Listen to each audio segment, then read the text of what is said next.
Hey! James. Mary! Oh, Here we go. Maria, I thought... Iconic scene. Sorry. Anyway, I'm glad you're alive. Anyway? What do you mean, anyway? I was almost killed back there. I have never been so scared in my whole life. All you care about is that dead wife of yours. You couldn't care less about me, could you? No, I just... Then stay with me. Don't leave me alone again. You're supposed to take care of me.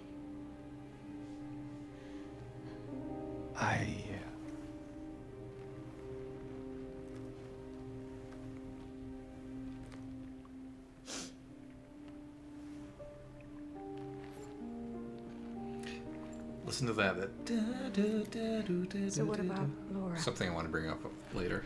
You found her? Yeah, but she ran away. What? We have to find her. Yeah, you really seem to care about that girl. Do you know her? I'd never met her before. I just feel sorry for her. She's all alone and... I don't know, for some reason I feel like it's up to me to protect her. Yeah. Okay. Come on, let's go look for her. So, Echoes of Silence is the name of this piece. And one of the things... So we've got a lot of this, like... These sorts of tonal clusters that have a lot of tension notes, like... You could almost say that we're in C minor. But our root note in the background seems to be this G, which makes it feel more like a... it would be G... Not Mixolydian. It's some mode off of G. There's so much tension in here, which makes a lot of sense for a scene where Maria has just shown back up and she and James are not on the same page. There was a moment in there that I pointed out something the piano was doing, and I think...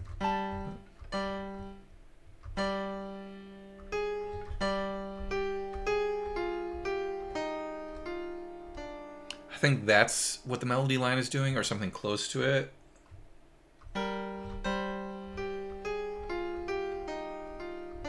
Very creepy, ominous descending line.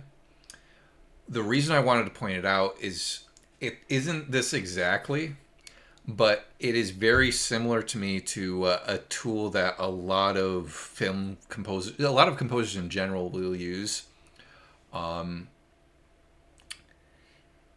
Who here is familiar with the Dies Irae? The Day of Wrath.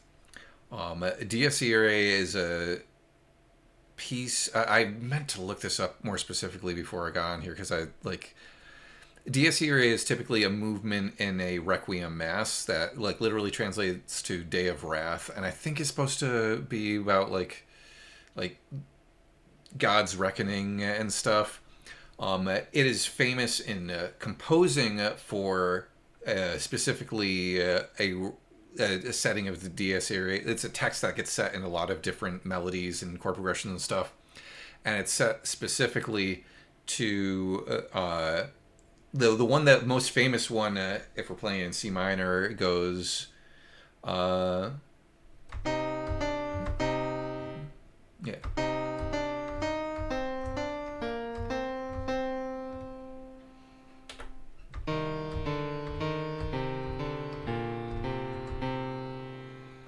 Dies irae, dies illa. Most famously used in movie scores with The Shining. The main theme that you hear in The Shining is on this really heavy synth tone. It's doing this...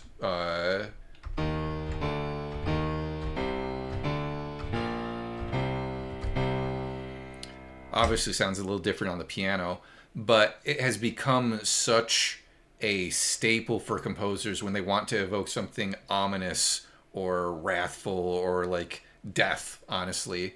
It's all over the Sweeney Todd score, where it's like in different permutations and like flipped on its head and stuff. And it also, I don't think this is specifically. It doesn't use the same exact notes of the Dies Irae melody and like but we do get a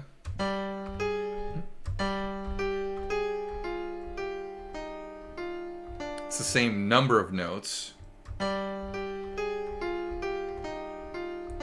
it also makes me think of a moment in that I've heard people reference as a Dies Irae moment. Again, I don't know if it's the same exact notes, but if you think back to the track on the soundtrack is called "The Bridge of Khazad-dûm" from Lord of the Rings, Fellowship of the Ring, when they're descending on the staircases, and or like even earlier than that, I think when the Nazgul, the ring wraiths first show up, you get this bass line that pops up all across the Lord of the Rings soundtrack. That's like, it's like a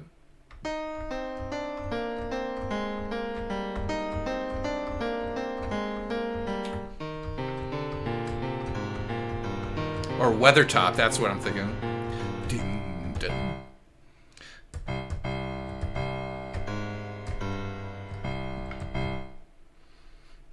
Like that's what the choir is doing. Is doing that. It's the choir's doing like a.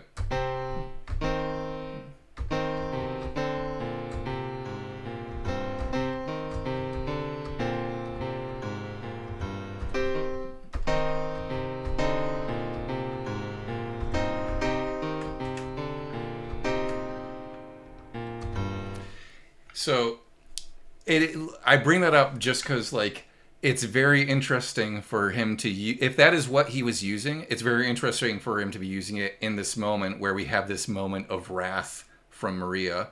That might be what he's suggesting, or it might be that ominous nature of like, oh, something bad is about to happen to Maria. Anyway? What do you mean, anyway?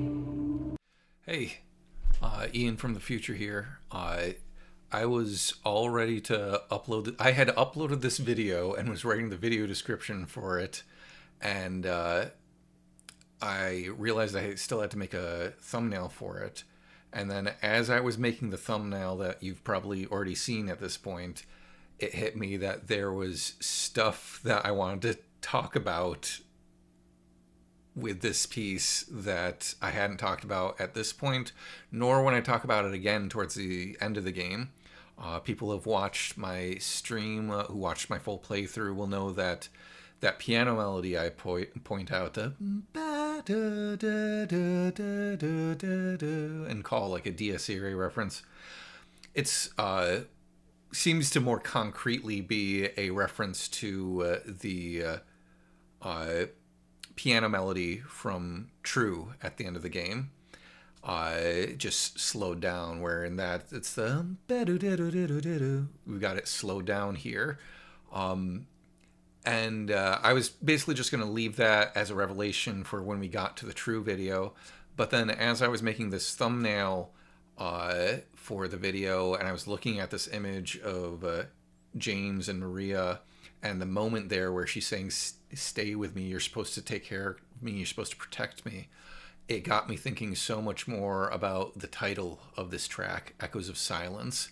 Now, I oftentimes don't like putting too much import into the track title names, because I feel like I remember reading somewhere ages ago that I'm not sure how much input like Akira Yamaoka or even the makers of the game had on the actual titling of the different tracks. But this one seems particularly significant in a story way because I think we've got the musical reference to True, which plays during the videotape scene at the end as James is recalling what actually happened to Mary. And then we have this moment of Maria crying out to James for comfort which to me is an echo of Mary crying out to James for comfort in her hospital room, which we hear in the conversation at the end of the game as you're running down that long, long hallway. And similar to the way that James is silent here when he doesn't seem to know how to respond to Maria's cry for help, it's an echo of his silent part of the conversation, whether it's just silent when we're running down that hallway or that's the way it actually was when it happened to the two of them. And when that hit me, I was like, damn, I gotta add something to the video to talk about this, because the whole point of this playthrough was to be able to talk about stuff with spoilers and be able to talk about how these things are connected. And I just really appreciate that they found ways on a musical and almost metatextual level with like the title of this track to draw those connections.